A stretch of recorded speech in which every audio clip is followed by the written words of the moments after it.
Hi, thank you all for joining me. I'm so excited to have this amazing, beautiful conversation. Everyone that's watching, welcome to our panel discussion.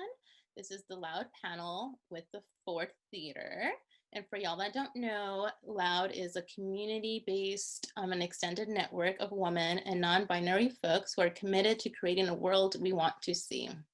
Loud's mission is to cultivate joy through friendship, self-development, and access.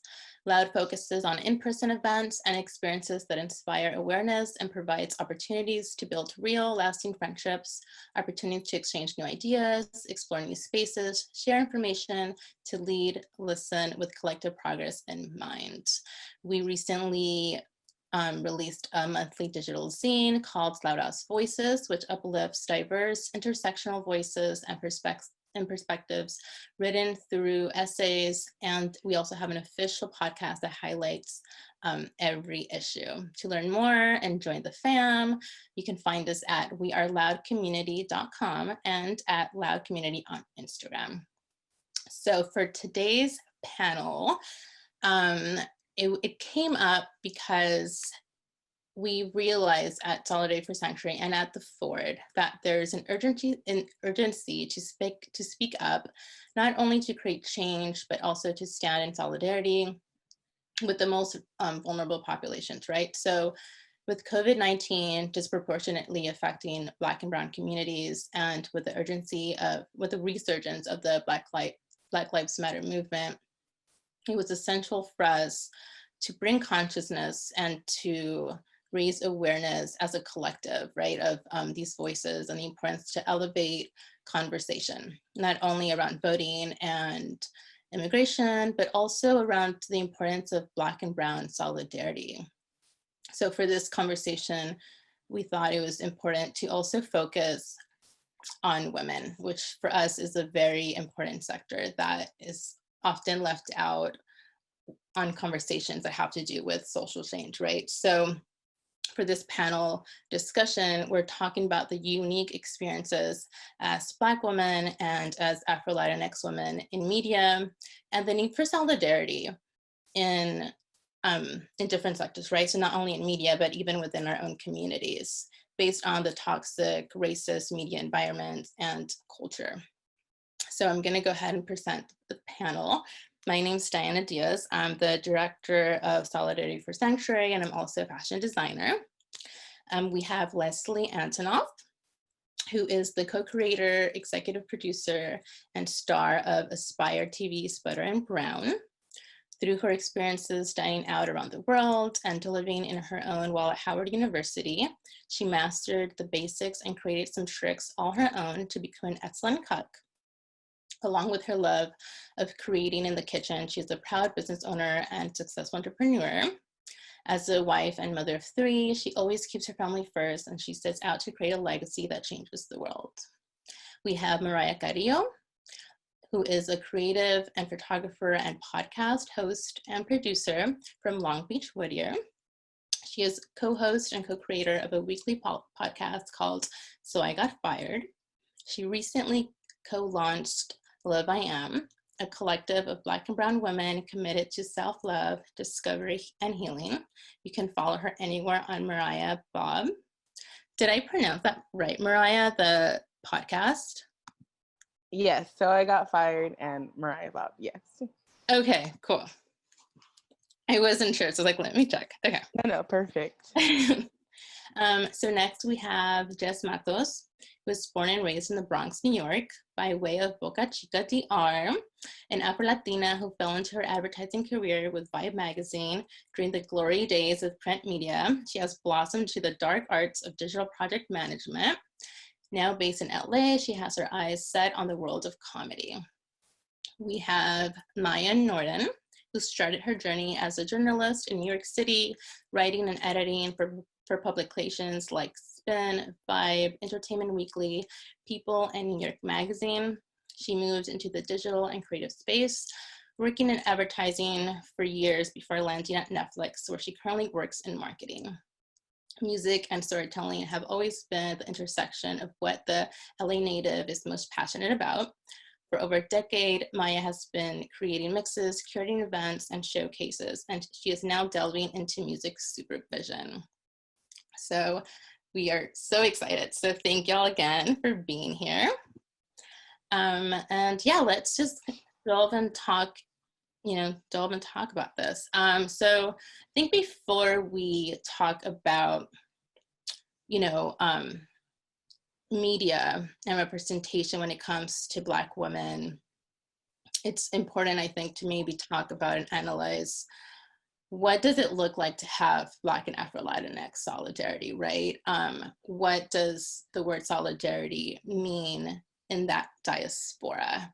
Because I understand that it can be very broad, right? So when we talk about the need of these two communities coming together in order to create unique stories, we need to, take a step back and look at both communities. Specifically, I would say the Latinx community, who historically does entail a lot of anti-Blackness. So what do y'all think Black and Afro-Latinx solidarity looks like within that context? Mariah, I think you have a pretty interesting story being half Mexican and half Black, and people constantly inserting themselves onto their own beliefs onto your identity.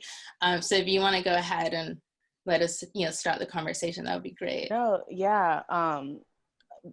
It's interesting because I am specifically biracial, half Mexican and half Black, specifically half white Mexican and half Black. I grew up very aware of what it meant to be darker, just because I am darker than some of my family, and I'm also lighter than some of my family. And I was treated differently in both spaces.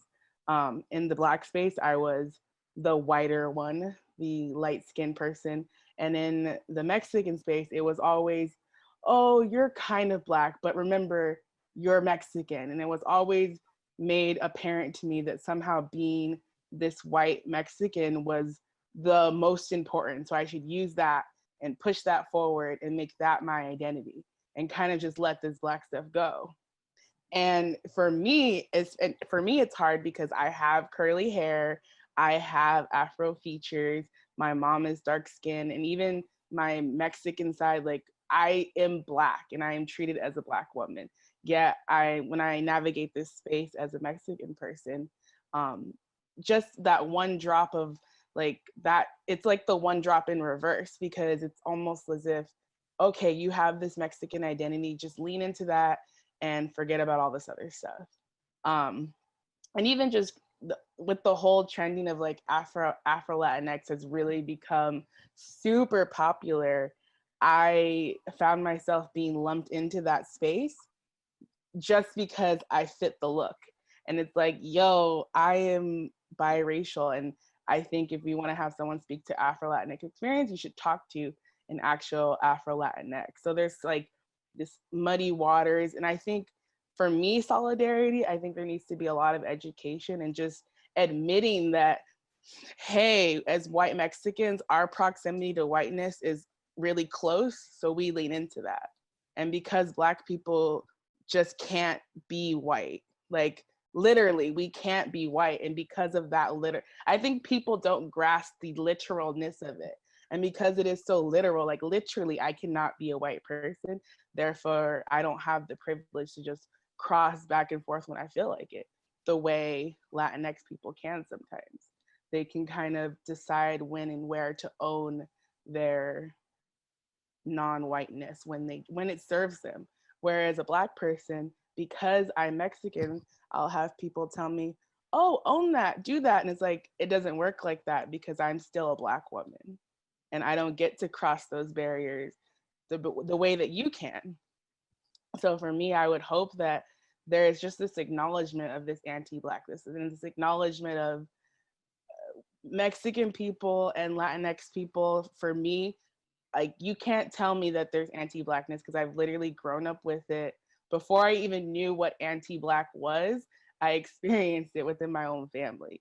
So just this acknowledgement of it and acknowledging like, yeah, because of our proximity to whiteness, we've held on to that whiteness and wanted to claim it for so long that we forgot our indigenous roots. We forgot our Afro-Latinx brothers and sisters, and we're just going to kind of forget all that happened because we just want to be so close to this whiteness that everybody wants. I think what you also are saying, Mariah, too, that's really important. I hate to interrupt you, but yeah.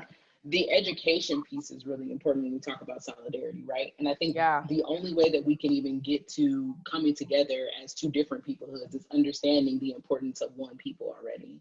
And so I think that especially like when it comes to Black people in this country, you know, we have to acknowledge how we got here, why we're here, you know what I mean, our roots in this country, how we've driven culture, what that means, and how other cultures, you know, who have immigrated here have latched on to that culture and kind of made things their own. And so I think that it's interesting how, you know, we have this anti-Blackness that reigns supreme in so many, you know, other cultures, but we're forgetting that Blackness is Americanness, right? And so like, when you're trying to be American so badly, what you're doing is not understanding that you're just, you know, you're discounting the Blackness that you so much want to be like, but you also hate that. And so that's why it doesn't make sense, which I think also encourages the lack of solidarity. Because then we can't come together and we can't be one another because there's always this stance that's taken that we're different, you know? And so I think we just have to acknowledge what Americanness really is and how that really sprouts from Blackness and from, you know, like Mexican heritage if you live here on this side of the United States. You know what I mean? Like there's Caribbean heritage, there's other, you know, Afro-Latin heritage that exists on the other side of the other side of the United States. And so a lot of those things are missed because the education is not given. And so if you don't teach people anything, you can't then therefore ask them to connect with other people that they don't even understand or that they don't know about. Yeah, that's so true. I think part of building solidarity is breaking those barriers and that have been built historically by like that idea of like having to decolonize our knowledge, right? Because it's very Eurocentric. It's very much the oppressor that has like taught us to be anti-Black. And so I think the idea of being educated, right? Really leaning on education, because so much of like most of my understanding of race and racism comes from experience. It doesn't come from being taught. It comes from how I felt. So it stands to reason that if white people don't experience or just don't experience racism, they don't learn what it is, because I learned racism in experience. I didn't learn it in school. I learned it from my parents. I didn't really learn it in a textbook area. You learn it by how you're treated. You come to understand how people feel about Black people, just navigating the world as a Black person and seeing the differences. And being biracial, I get to literally see firsthand, and having siblings who we all vary on the color spectrum and Black spectrum, and seeing how all of us are treated differently. And we have the same DNA, and even those little shifts in color and hair texture make a huge difference and are rooted in like this anti-Blackness and whatnot. Definitely, yeah. And I think, you know, we're all in a great space, especially like you guys, where you're all of y'all storytellers. So you have access to these rooms where you can educate, right? Y'all are kind of educators in a way where you could plant these seeds and talk to people. So when you enter these spaces, how has it been? Like, how have access to these spaces been rooms for you to be advocates for inclusivity or for maybe, you know, those educational moments? I would add, oh, sorry, no, go ahead, Maya, please. Go for it. We're both working at Netflix right now, so I think we have a lot of thoughts on that. But I think for me, when I think about just like the journey of media and representation in different voices, like I think about when I came out of school, literally being the only Black person, literally, you know, in any space, not seeing a lot of brown folks anywhere. And like, that was really a time where like you felt the weight of sort of representing your group. And being sort of that person that was the front and kind of feeling like you're carrying the race, because there's an expectation placed on you to be successful, to model and open those doors for the people that follow. And now we're in a space where it feels like it's actually, the paradigm is shifting in such a way where it's like now everyone is clamoring for voices of, you know, women of color to be in these spaces to accurately represent, you know, the stories and to be that connective glue for people who have no perspective on it. So it's like, I haven't been working that long. In the span of my career, it went from none of us to now a couple of us, and they want as many as possible. So I think it's actually a really exciting time because we, have a seat at the table more than we used to. And we have been passed the mic to amplify, our authentic stories, and also open doors for other people who look like us to come and be welcome as well. So I think it's a responsibility that we have to, speak up when it's uncomfortable, to share our truths in a way that we have had to unlearn that it's unacceptable, in many other spaces, and to really just be brave and take a stand. But it's also just exciting because there's so many, like, I know so many people, I know we all do too, where you're like, ooh, I'm gonna call Jess or Mariah or like Diana. Like we have such a wealth of storytellers to pull from. And now I think more than ever, we have the chance to do that in the way we've always desired. I would add to that the importance of educating ourselves on that Blackness is global. Mm-hmm. Because even in working for American-based companies, it's very easy to be like, oh, well, like this is Blackness. And it's like, sure, in the context of America, absolutely. But I'm always going to be a Black woman first, right? Whether I'm in the Dominican Republic, or I'm in Asia, or I'm in Europe, or I'm in the Bronx, or I'm, in Long Beach. So it's really the reminder of Blackness being global. And for Latinx folks specifically, owning that, like, we have Black people, right? And I think part of that challenge, I think part of the division is that Blackness has very much been framed as like an American thing, an English thing. So it's very easy for folks who are immigrating to this country or first generation to have it like us and them, because that's not me, right? There, you can go through language barriers, you can go through a bunch of kind of the different separation pieces that starts to like wedge more between us versus bringing us together.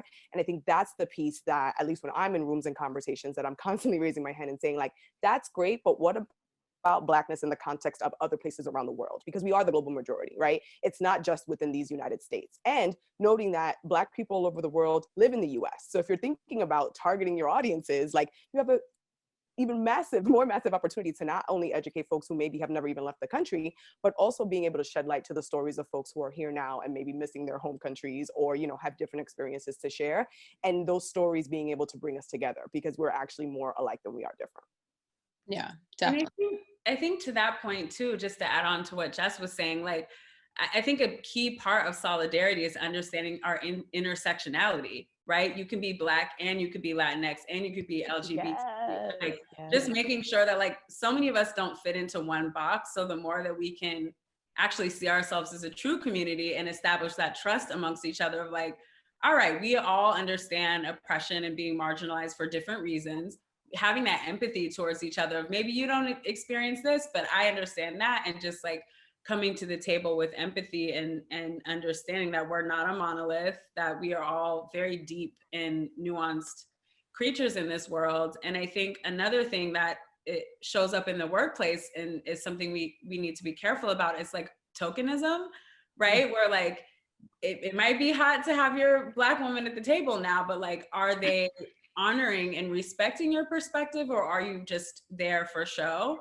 And making sure that we know the differences between both and we can speak up accordingly, and knowing that it's on everyone to do the work to understand this, right? So like we are not, while we can help educate one another, it's not our job per se. What we can be is a sounding board, a resource, but everyone has to take it upon themselves to go read, have discussions, like look inward to figure out how they can be better allies, better, friends and sisters and all of this. So like, while we do have a great opportunity, just making sure that it doesn't become a boulder that we put on ourselves of all this work we have to do to teach everybody everything and get everybody up to speed. It's like, we are a friend and a resource in the process to each other, but it's our collective responsibility.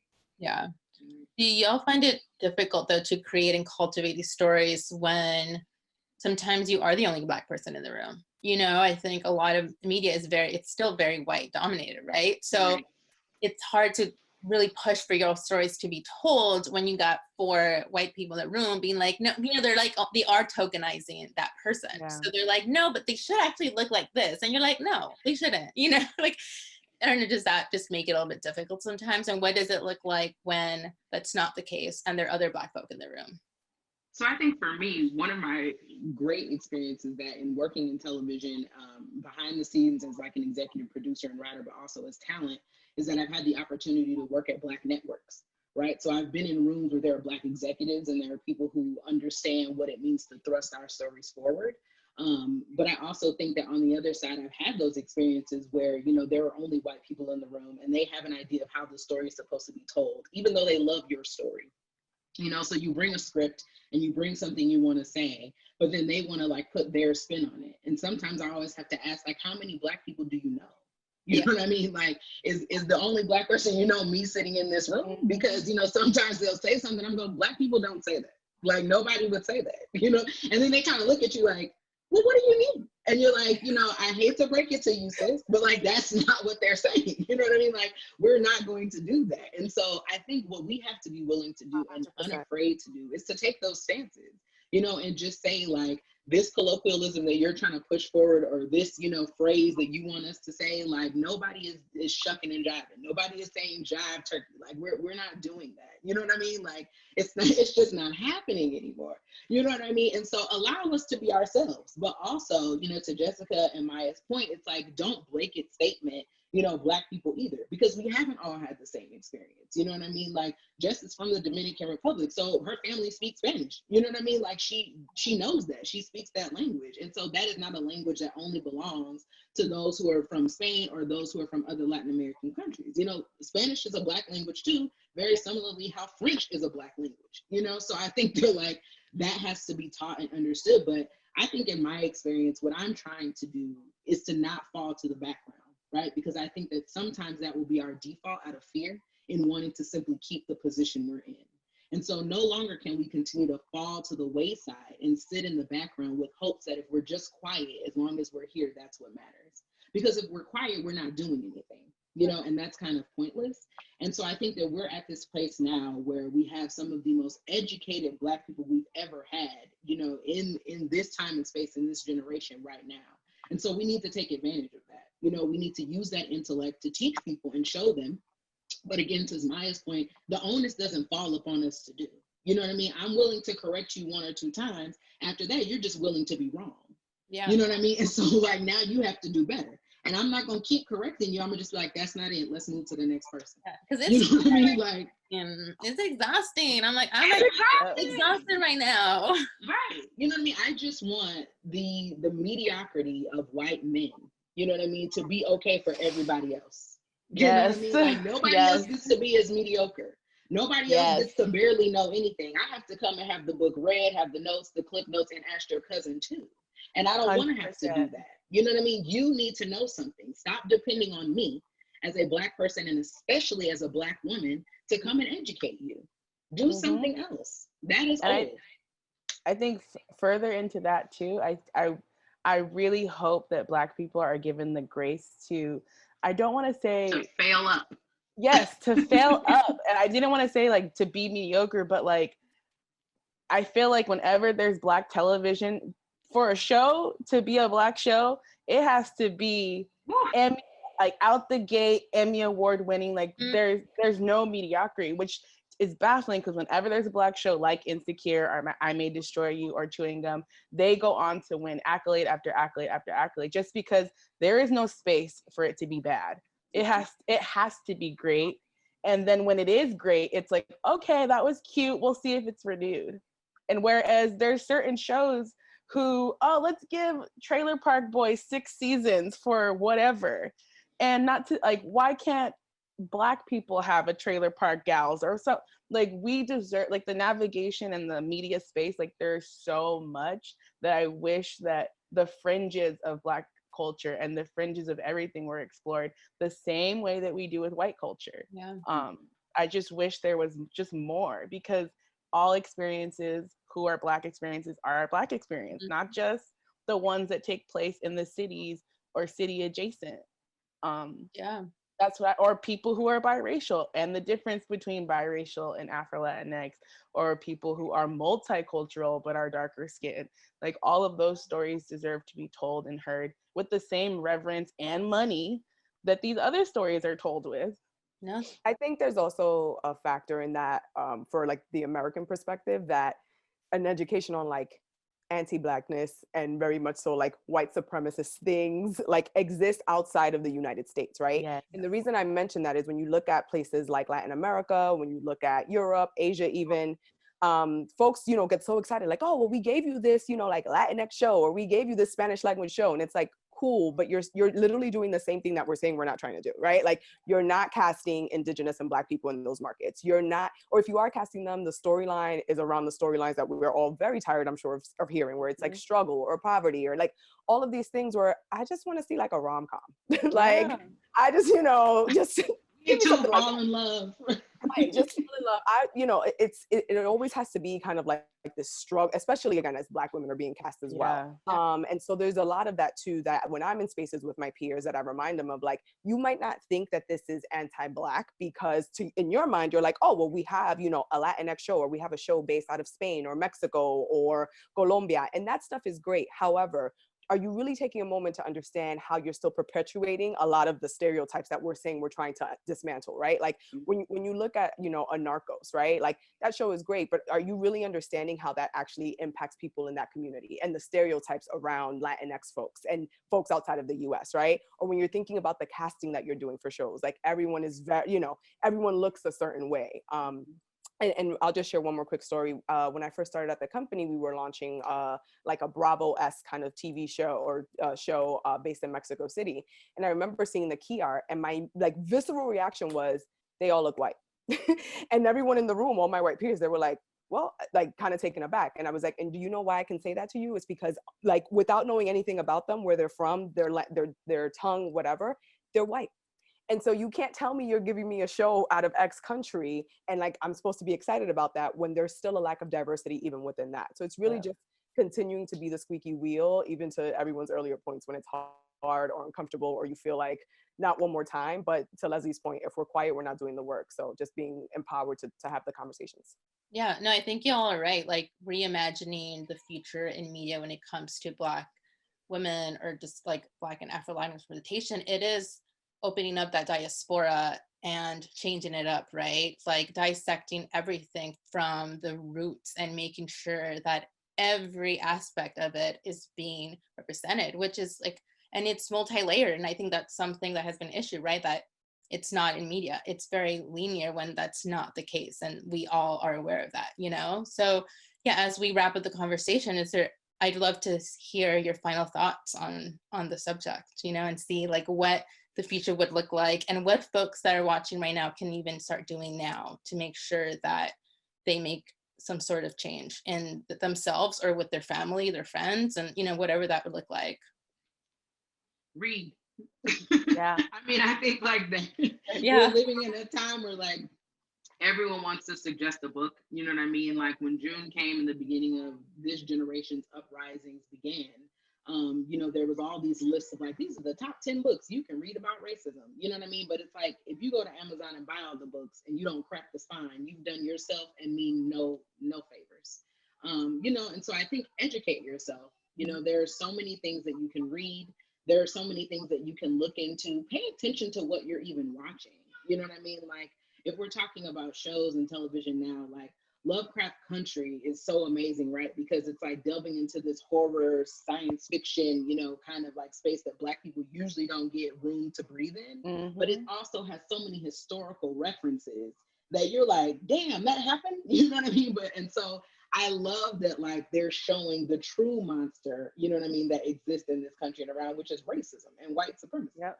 You know what I mean? So like through all that other stuff, we're seeing that. And so I think we need to pay attention to the creators out there. Write your stories and don't be afraid to do that. You know what I mean? Like, we all talked about being kind of regular. I think Black people in general often feel this pressure of always being excellent. You know what I mean? It's what we have to do. But my therapist said once to me, like, why do you always have to be excellent? Why can't you just be? And I said, well, that's not an option for me. You know what I mean? And so like, I'm trying to get there, right? But like, we need to be able to do that. So we need stories of just regular people. Somebody's mom who was a secretary, you know what I mean? And somebody's daddy who was a mid-level manager until he was 50. And that's it. Like, you know what I mean? Our parents retire and they do have retirements. Some of our parents are not always going to be vice presidents, and some are. And we just deserve all those stories. Like, we need to have a Roseanne the same way that Black people have had. You know, we can have all of those things. And so we just need, you know, to diversify the stories that are being told and the things that are being picked up in media. And we want to see that. We'll tune in. You know what I mean? Like, we like that stuff. So, you know, we want to get the opportunity to be regular too. You know what I mean? We don't want to be just this phenomenon or this kind of like creature that came out. You know, but folks just discovered Black people like 3 months ago. So this is also for real. We like came on the scene and now we're so cool. So, you know what I mean? Like, I just want folks to just acclimate themselves with the reality of what the world is, and that is Black and that is Afro-Latinx. I think the two sort of takeaways for me when I envision making this sort of the world and the experience that we all want to have with the solidarity, with the representation, one thing for me is that we all have to have the difficult conversations. Like, as hard as they are, got to keep practicing. If you need to stand up for yourself, if you have an idea, just working to find that courage and that bravery to say what you really think. And also having tough conversations with problematic people in your lives. Like, we were kind of talking about this earlier, where generationally, there's a lot of different viewpoints on all of this, especially identity.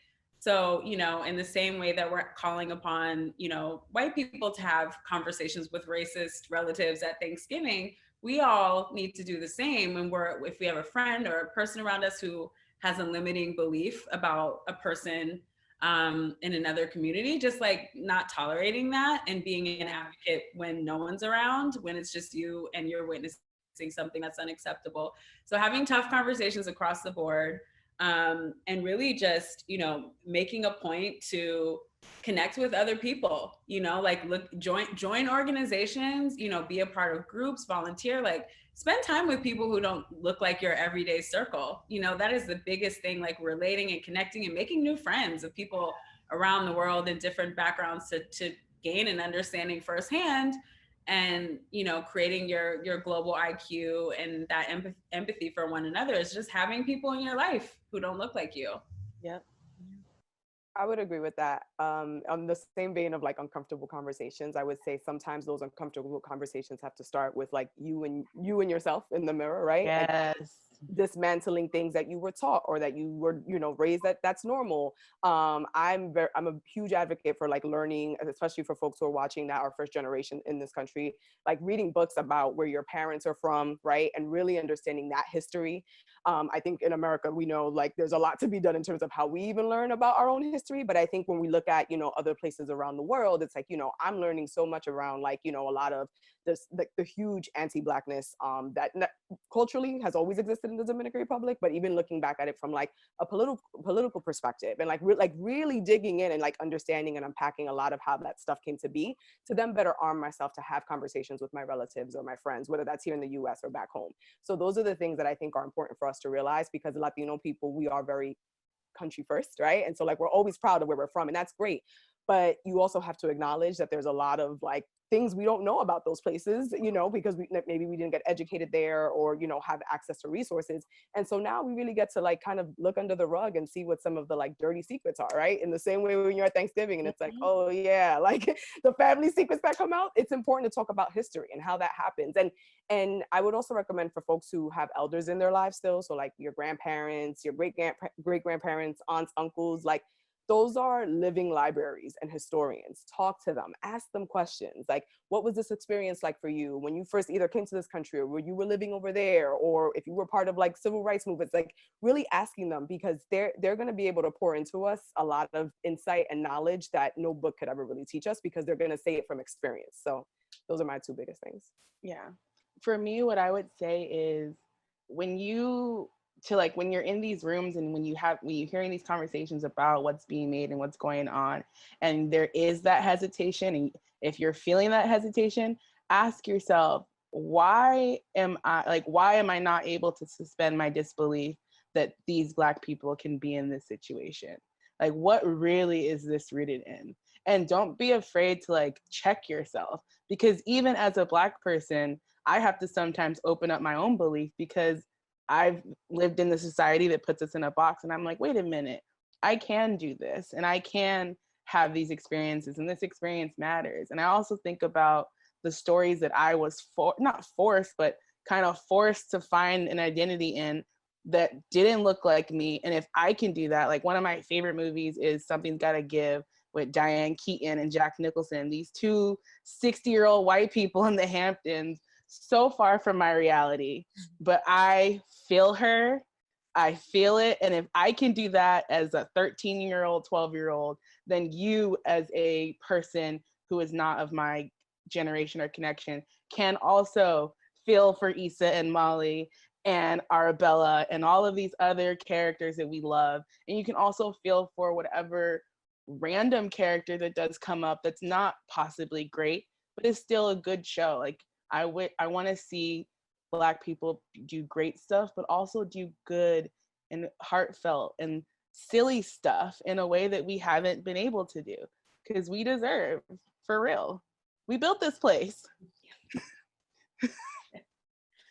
No, it's true. I think so. And I hope people start understanding that. They start understanding the complexities of this identity and how deep it's rooted and how deep it goes, right? And I hope that folks from even the Latinx community start understanding the importance that is for them. If you're gonna be claiming Latinx identity, then you better understand your own history, and you better understand the rooted like racism and exploitation that exists within that, right? Especially now with Afro-Latinx being such a term, like a hip word right now that everyone's using. It's like, know what that means, know how multi-layered it is, know the complexities of it, but like and understand it too, right? So like, don't just dismiss it. Well, thank all of you so much for joining me. This was so much fun. It was such an honor. Yeah, and I'm excited and to continue the conversation beyond this. I hope it doesn't end here. And I hope all y'all had fun watching it. Thank you. Yeah. Yes, thank you. Yeah.